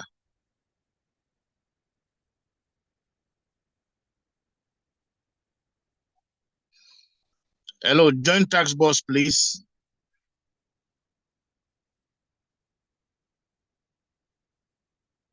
Hello, do we still have the Joint Tax Boss on the call?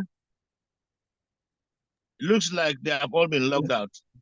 No, yes, we do, sir. They're still here, but madam, your mic is muted in case you're trying to speak.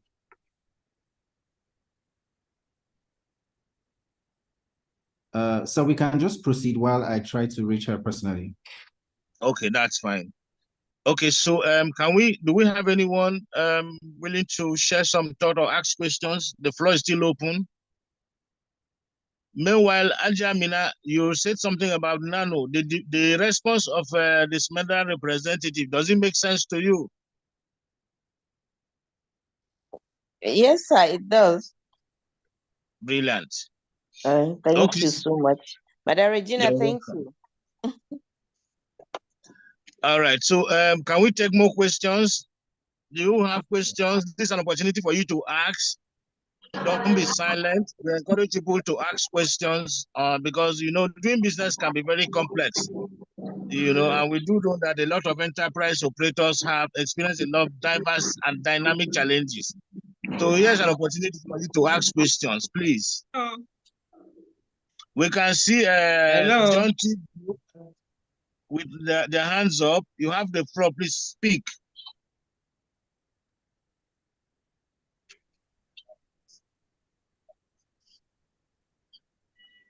John T. Group, we're waiting for you.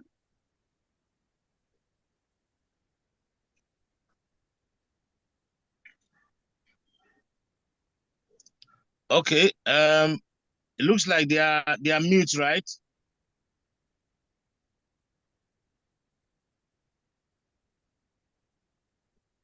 Okay, can we make progress, please?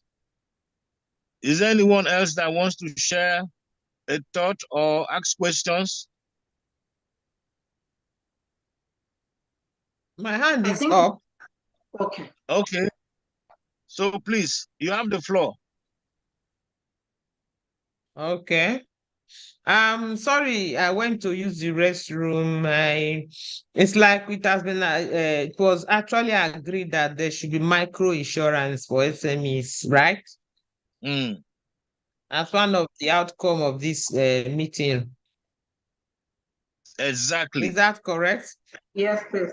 Okay. Then secondly, what I also want to propose is that the financial institution should include some kind of organization or group guarantee for credit. Like 5 people come together, one of them is given a facility, let's say 2 million. And the other 4 people will be on that 4 or that one person to pay as and when due. And when that person finish paying, it's on the condition that if the first person pays, the second person can collect. And when the second person collects, the same thing goes. So that because these people don't have collateral, even the type of collateral they have sometimes is not the type that the financial institutions will accept.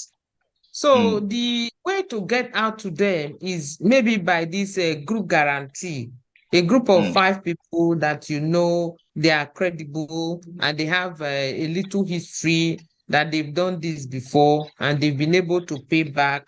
I think that one can also help in getting money to these people. But one thing that will surprise you is that these people even borrow from themselves as high as 3 or 4% per month and they pay back, because it's a one-on-one issue. But when it comes to government that is telling them, come and take at 15% per annum, they are not able to meet the documentation. And secondly, these financial institutions, the markup that they normally put on those funds that they receive from this agency for SMEs is high. And that also makes it unattractive, in addition to the long chain of documentation. Thank you very much. That's my contribution. Okay, so thank you very much, Madam, for that very interesting insight. Okay, so what you're referring to is group guarantee or cross guarantee. That is currently being implemented by National Microfinance Bank on their Amazon product, for women. Of course, they do realize that, particularly women, it can be very challenging for them to present or meet up with requirements for access to finance. But let me say this: you see, running a business is not only about access to finance. You can throw money at a business that has a faulty foundation, and that both the business and the money will go down the drain. So what we are advocating, whether it is nano or whether it is small or medium, what we are advocating is that we should help MSMEs establish, solid foundations that their business can first survive, and then we can begin to talk about growth. Because one of the critical challenges for MSMEs that we have seen over time is a lack of solid foundation to build on. And that foundation is about helping them to establish structures, that their business can grow upon. It's about helping them to keep their records. It's about helping them to automate their business processes. It doesn't matter whether they are nano or micro or small or medium. One of the major challenges with MSMEs in Nigeria is data. They don't keep records, and anybody who wants to, the only way you can even measure whether a business is doing well or not is by leveraging information generated from the business. Using key performance indicators to measure metrics, and then using data and data to analyze and all of those things. So before we begin to advocate for front-loading finance to MSMEs. Let us advocate first to help the MSMEs establish the structures that they need to grow their businesses. Smeda, does that make sense? Yes, it does, sir. Brilliant. So, WenA, can we take this as an action to drive after this call? Yes, sir. Absolutely.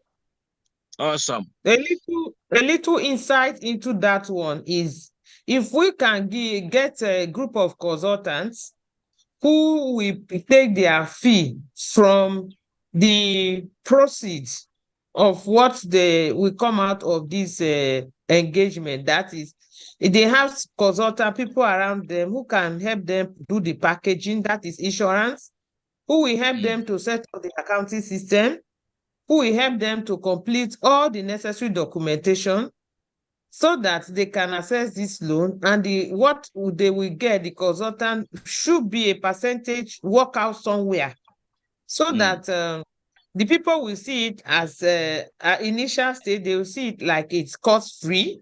And number two, somebody is just offering to help them, because by the time they taste the pudding, they would like to go in and in again. But for them to start is an issue. So if you want them to come and start, and you tell them, okay, consultant is coming, you'll be paid the consultant 50 or 100,000 naira in a month, they will not even accept. But when it's somehow factored, because to get this loan, like the loan they get from their peers, 3%, 4%, if you now compare it to the one that they will get from those donor agencies and special intervention funds, it will be like 15%, which will be like 1.5%, half of that. So we can work something out and let them get the consultant get a percentage of this reduction in cost as their fee, and the SMEs will see it at a no cost, and yet the fund will still be available to them at a cheaper rate. Maybe if we can also partner with some consultants, sit down together to fine-tune this kind of idea, maybe it can also work. Thank you very much. I agree with you absolutely, madam. And in terms of consultants, you know, or probably you need to be aware that SMEDAN has been training and certifying business development service providers. That is people like us. And that is the role that we need to play. I mean, we have been mandated to play, and we are well positioned to do just that, you know, and we'll be looking forward to engaging with WenA after this call to see how we can fast track, you know, all of those processes, including what I suggested earlier, that there's the need for us to put in place an access to finance readiness program for MSME. So all of this, WenA, please take note after this call. Let's engage and see how we can advance the conversation around all of these issues. Thank you very much. All right, Somebody's hand is up. Doctor. Yes.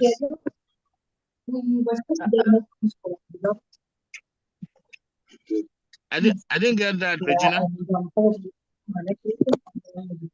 Okay, someone was talking in the background. That was why I said I totally agree with the usage of the BDSP network. And also in terms of cost for the MSMEs, using the network will make it a lot cheaper for them. And since the network has grown so large, I think this is the best time to bring them into the space for them to actually do what they were licensed for. Okay, so thank you, Madam Regina. The reality is that there are no lack of models in engaging MSMEs. There are different models, there are different ways of engaging them. One of the ones that we're advocating and promoting is what is called pay for performance. You know, so you can provide services for an enterprise operator and you get rewarded based on the outcomes of your intervention. So we can explore all of those things and see which works best for us, even as service providers. Yes, somebody's hand is up.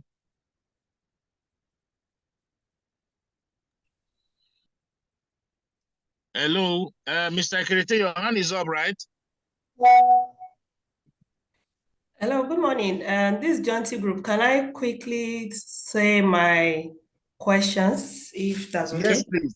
We had called you earlier. Please go Yeah, on. I'm sorry, I had issue on muting. Good morning, everyone. So happy to be in this amazing space. My name is Rukayat Yusuf. I am the CEO of Jonty Group. So my first question is going to the tax woman who spoke. My business basically is focused on exporting products out of this country. I've succeeded on my own to be able to list more than 50 products actively selling on Amazon. So my question is, a brand like mine, which the market is basically out of this country, what type of tax am I supposed to pay? And then what do I also benefit from that? Then my second question is access to fund. Everything I've achieved today, I've done every single thing on my own. From registering my company in the US, in Canada, in having a trademark, and to have access to sell directly on Amazon, Walmart, and then right now we're working on Target. So this is fund consuming. A lot of time I find myself not able to meet demand even on my Amazon store alone. I have to struggle to be able to restock.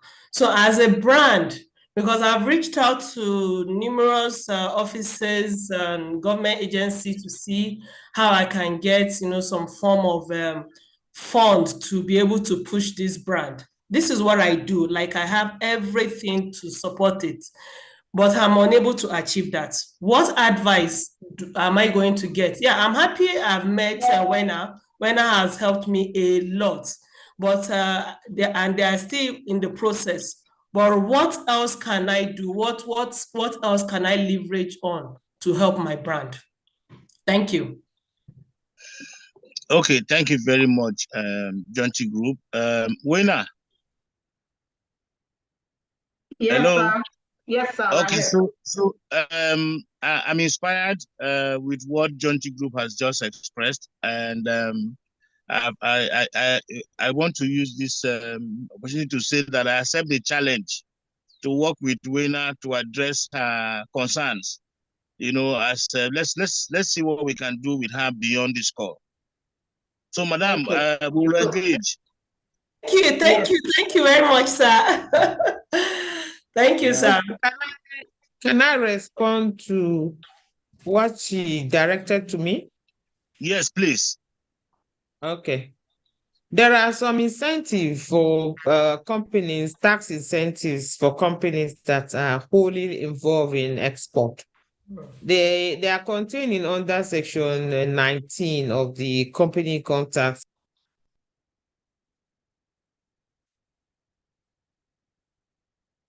No, mute. Sorry, I did not mute.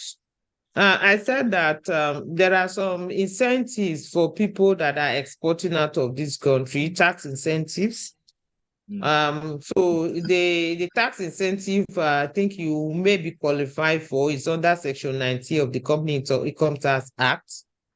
But there are some overriding conditions that you must fulfill. So from this kind of conversation, we cannot actually get to details. So I can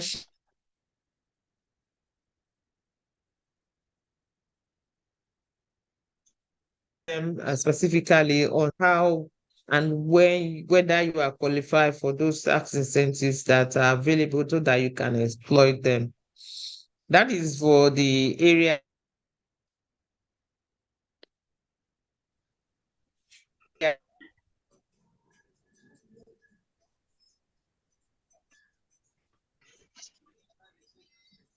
Okay, Madam, thank you very much. For the area of having budget planning and sales budget planning to help you on that, I think Doctor will do well on that. Thank you very much. Brilliant. So you can now see why there is a need for business development service providers to serve as a bridge between your service and enterprise operators, because there are a lot of information like what Jonty Group has just asked now, you've responded to. There are a lot of those information that enterprise operators needs to know, and how best they can leverage to support their businesses. And so, Regina, together with WenA, you can trust that we'll be disturbing SMEDAN after this call so that they can facilitate, reach out to all of these agencies that are critical to MSME development and see how we can encourage them to organize a TOT for business development service providers so that we can help solve all of these problems. Because just like SMEDAN, you cannot be everywhere. And all these other agencies too cannot be everywhere. It is only the BDSPs that are everywhere.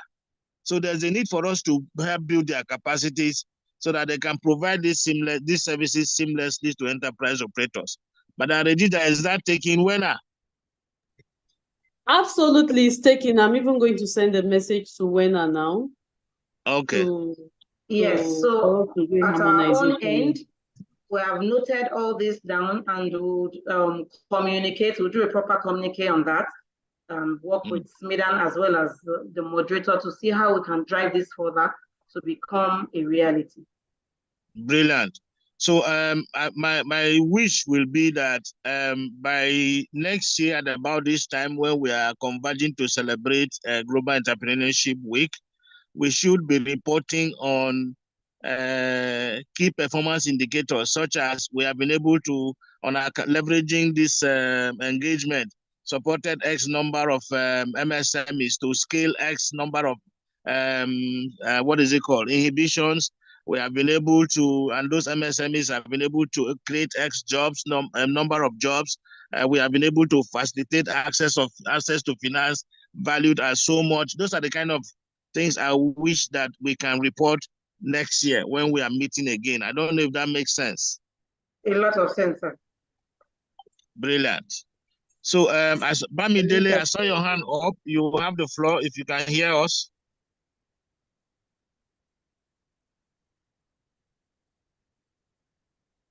Is Bamidele still on the call? Yes, If hello. Bamidele, Can you hear me? Yes, Bamidele, we can hear you. If your hand has been up. Yes. So I've been following the conversations and I've been taking notes and I wanted to make some comments. Just by way of introduction, I run a company called Welcome to Africa International. And what we do is try to facilitate trade and investments. One of the things that we've been very strong on, especially this year, is seeing how we can grow our investment network. Okay. So the first thing I wanted to touch on was the issue of tax. I think what the lady was saying from the tax office about people being reluctant, I think that's true. And if FRS was to call me to any event, I may not come. But if SMEDAN was to call me, I may come. So I think that was something that I resonated with. I'm also guilty. I think she said something about people tend to go and sort out tax issues when there's a problem. So I think I'm also guilty as to that. But then in my journey to sort out my tax issues, I found that I think that people within the FIRS need to also have some type of reorientation, because you find that they too also have some question marks. They're not. Anyway, so I just feel that needs to be addressed. And I think maybe there could be a stronger collaboration between SMEDAN and FIRS. The other thing I wanted to mention was I think there was a comment where somebody said that SMEs do not think about risk, and I think that was a little bit unfair. The reason why I say that is because to start a business in the first place is you've considered all the odds. So of course SMEs consider it. So I just wouldn't want us to underestimate anyone that decides to start a business. The last thing I wanted to mention was, yes, I really agree that, business development, the BDSPs, or I'm not sure of the abbreviation, but I believe, yes, their capacity needs to be boosted. I think there's a lot of businesses that need finance. There's a lot of companies that can connect them to finance, even our type of company, but it takes quite a lot of time to put together these business plans. But one of the things that I think Sweden can do, and especially with its influence, is engage a lot of these donors. There's so many donors that are coming into the country and they have all this, I don't want to call it free money, but they have all this money that that can be used for technical assistance. So if, for example, there's a stronger partnership between Sweden and these donors, I think it would it will allow for those that provide services like business development stuff to kind of boost their capacity, because these donors seem to be willing to pay for technical assistance. But then sometimes some of these donors only want to work with government agencies. So I think maybe Sweden could do more when it comes to working with donors. And there's so many out there. So I think those are some of my contributions. But I really enjoyed the call, and I'm looking forward to more calls like this. Thank you very much, Bamidele. Quite interesting thoughts you shared there. Of course, you know what we've discovered over time is the power of synergy, the power of collaboration, and the power of partnership. What we will do arising from this call is to see how we can converge, because it's not, you know, Smedal is not all knowing. You know, they too have access to, they have the challenge of access to information. And then if we have this information out there, we can always pull them together, aggregate them, and then we can engage with Smedal to see how we can make that work. So it's about all of us working together to help each other. It's not only about Smedal or leaving it alone to Smedal to do. It may be overwhelming, or they may not even know at all. So I would advise that after this call, WenA, please let's see how we can identify stakeholders that have thoughts to share, and see how we can continue to engage with them and make some of those things come to pass. Somebody's hand is up. Mr. Ekirete, I thought I saw your hand up at some point. You want to say something quickly?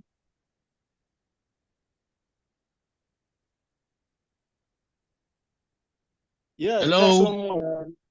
Yes, my hand was up, and I just wanted to chip in that part of the ways of addressing the challenge of access to funding, as we have looked at it from the insurance angle, is to encourage entrepreneurs to have life insurance cover. So if you have a life insurance cover of, let's say, 10 million naira, you could then proceed to have access to funding of up to 50% of that amount. So your life insurance cover becomes like your collateral. And this has been proposed between the central bank and the insurance industry. But we just haven't gotten approval for it because we're looking at the numbers. Insurance is about numbers. So do we have, if we have more entrepreneurs agreeing to go in this direction, then there can be a justification for that kind of thing to happen. It's already happening in a place like Lagos State, where you can use your life insurance cover to get tax exemptions. It's happening already there. So we can try to introduce it elsewhere. Thanks. And by the way, I just need to also correct an impression. My point was not to say that SMEs don't take risk. I was saying that they rely on the risk that they have taken from the beginning. And so as they grow, they fail to realize that the risk has changed. The appetite for risk is different. And at that point, they need to take a risk management measure, which is insurance. Thanks so much. I've enjoyed every moment of this webinar. Thank you very much, my brother, Mr. Ekerete. You see, it's just like you rightly said, it's not about the fact that entrepreneurs don't take risk, but there is more to managing risk than taking risk. You know, because of course, you know, doing business can be very complex, can be very volatile, and if you don't have strategies in place to mitigate or manage risk. It can come just when you least expect. And that is why risk mitigation strategies like insurance is very good for us to consider, you know. So we're about rounding up. Somebody just raised his hand. Can we have that person speak before we begin to look at winding down? Okay, good morning. It's Amina. Okay, Thank you're welcome. you. Yeah, WenA, thank you so much. And Doctor, thank you so much for this call we are having. It's really interesting. I just want to know if we are going to have this access to finance readiness that you talked about program. We would really love to have this program so that, because you've said it all, you've nailed what's the problems we have SMEs. We don't have structures, our progress, nothing is like being documented. I think that is the major problems we're having. And I would really appreciate if WenA and Smedan will come together and give us this access to finance readiness program for us Brilliant. to be able to, as you said, you want to see progress by next year. Most of us have moved on and have really achieved so much. I would really appreciate it if we can even get just this alone. I think it will go a long way for all of us. Thank you so much. I really, really appreciate this. And I'm so thankful I joined. Thank you so much for the week, WenA. Thanks. Thank you, Ajia. Thank you so much. You can be sure that we'll be doing quite a lot with WenA going forward after this call. I want to use the opportunity to commend Oluwatosin, right? You know, for Oluwatosin for not giving up on me. She has tried, and I like her resilience. And I'm happy that she was able to finally track me for this engagement. And I look forward to working with you. You can count on me. Trust me. All of these issues that have been raised here, I'm your partner from today, functional partner, not just rhetoric. Awesome. So let's see how it goes in the days ahead. All right. So, ladies and gentlemen, thank you very much for having me. I appreciate this opportunity so much. I look forward to engaging some more. So, at this point, let me wish everyone a fantastic day and a happy Global Entrepreneurship Week. Thank you, Doctor. So it's nice being part of this. Thank you. Bye-bye. Can we just hold on a little? Thank you so much, Doctor. We would have a quick remark from our founder, Her Excellency Haja Aisha Babangida. She's with us this morning, and then we'll be having a quick remark from her. Good morning, madam. Awesome. Good morning, Lani. Good morning, everybody. Doctor, you have been incredible. I can't thank you enough for this. I'm going to appoint myself as your next best friend. And the WenA will be that as well. Thank you so much I think this has to be the most inspiring. And because, in WenA, we sit down and we figure out how to support the growth of the SME, how to find a way of developing them and strengthening them to get to a certain level where they can compete globally.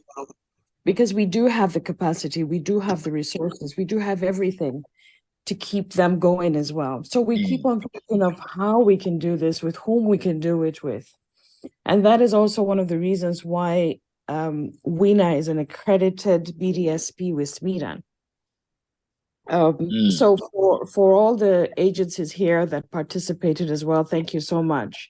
You have been really instrumental in even opening my eye in the way we can collaborate further for the development of for the SMEs as well. But because we know that most SMEs die within the first 5 years, and you have addressed at least 60% of the issues, but we also have to figure out the remaining 5%, like electricity and access to market. because as we're giving them all these ideas on how they can succeed in their growth, if they don't have issues with electricity, they can't bake, they can't sew. So we have to find time to address. So what is important for WenA and the supporting agencies to understand, there has to be a systematic analysis of the problems SMEs are facing, and then we map out appropriate strategies for them to overcome it. Maybe we can do a understanding of the business environment as well. For example, that is also something that is important. Mr. Ekerete, thank you so much for just joining us, because I pinged him last minute and he came on, because it is so important for people to be aware of the insurance. That is key to the development of that SME as well. And we don't seem to talk much about it. And up here in the north as well, people worry that that also has some religious implications to it. So the awareness of it, the education of it is very key for their growth as well. So I think we've got our work cut out for us now in WenA.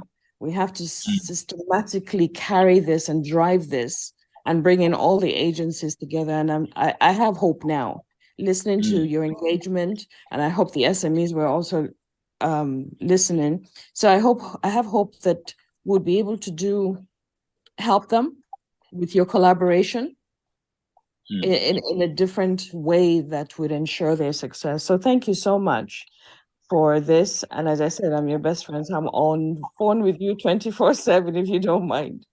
But Aja, I am humble and honored, and you can trust that. Like I started by saying that whenever the subject matter of MSME or entrepreneurship is mentioned, that I'm excited, and I see it as an opportunity to add value. So for me, it's homecoming for me. And this is my calling. If you ask me, anybody who knows me in the MSME space knows that this is my calling. This is what I've done for probably upward of about 2 decades. So I'm home and dry, and you can count on me as a friend.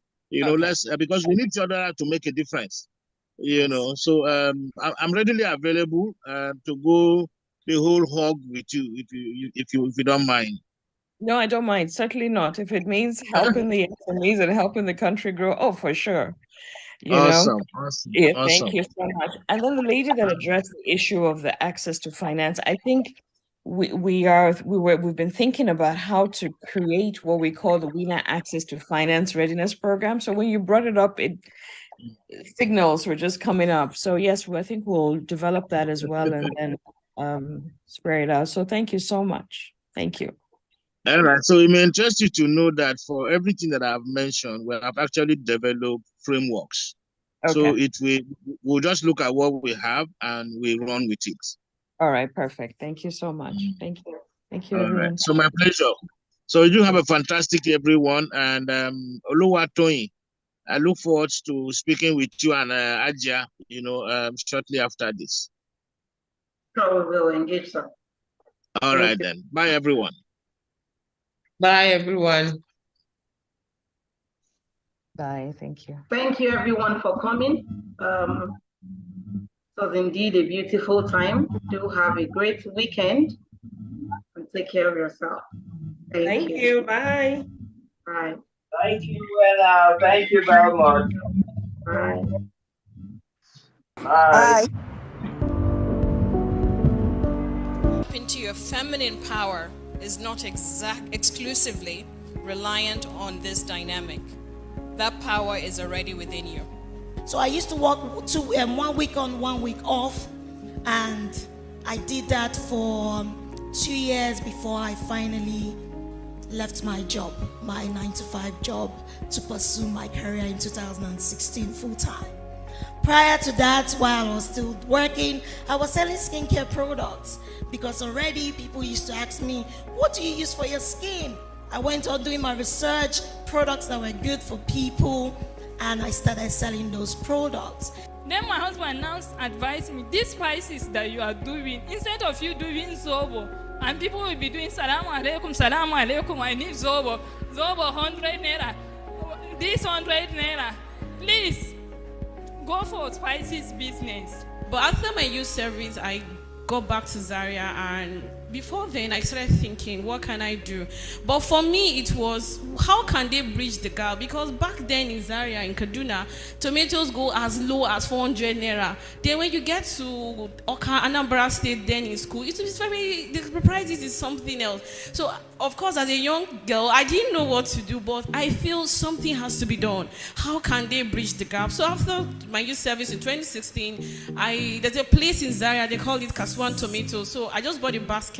So in my dad's house, I just sliced it, and what I did was just sun dry, because I didn't have a hand holding, no even basic knowledge around entrepreneurship. But for me, it was, how can this be bridged somehow?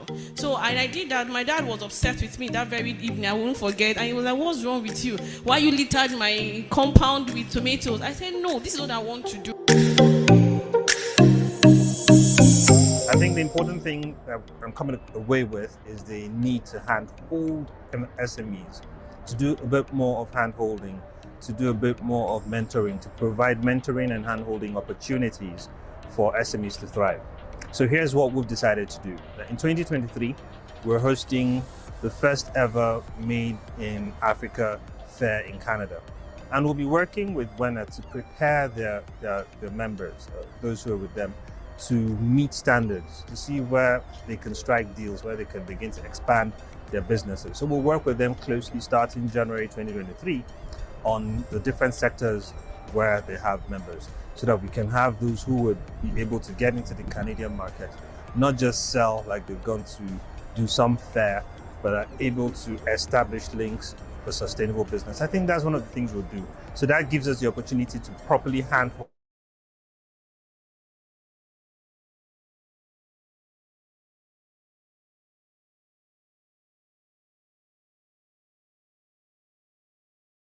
mentor and take them through the different things that they need to be taken through to meet those grades and those standards and access those markets.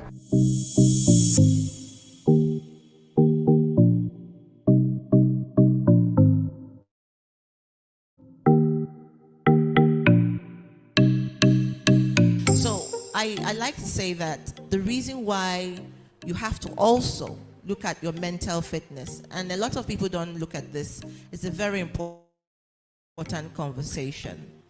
I don't know how many of you know what hypomania is. When you say somebody is hypomanic, it means the person has a lot of energy, does one activity all over again, has little sleep, very, very anxious, because they want their business to succeed. And I can tell everybody here is hypomanic in one way or the other. And you may not understand that it's also a mental condition until someone realizes that you're going, overdrive and says you need to slow down. And most times, the people you tell you need to slow down tell you, no, there is no time. I'm young now. This is the time to do it. I can't do it when I'm in my 50s or my 60s. Please just let me. There's money to be made out there. And so you get that feedback and you're like, okay, perhaps experiences will teach you. But it's always very important to know what your boundaries are and know what your mental health is like. And most of us do not really understand our mental fitnesses. And why I say that is that when you think about the general environment for the average young person, even the person who operates the POS is an entrepreneur. And you may not, he might not come out and say, I'm a banker, but he handles finance, he handles other people's money, and he expects results and profit at the end of the day. So he's thinking of how he's going to strategically position his POS, have more customers at the point where he's fixated, have more people withdraw money in lump sum. And that mental engagement every day builds anxiety.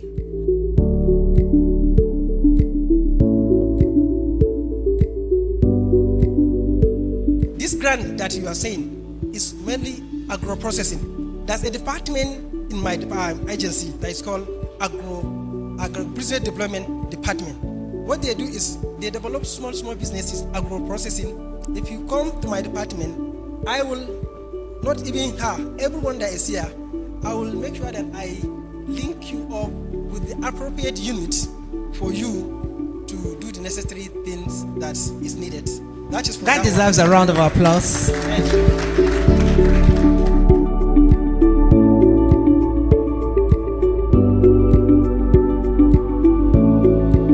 During events, she calls me. Although I still work for her, but then I'm still doing my own business at the event. So it is a collaboration between two of us.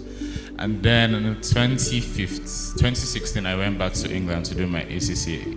And I came back 2017. Although when I was doing my ACCA, I was still baking in Birmingham. I've managed to find clients. So I was still baking there. I came back in 2017. Now it was time to serve. But within that period, I was still working for Miss Tola. I was still doing my business. But the funny thing is, my dad was never really in support.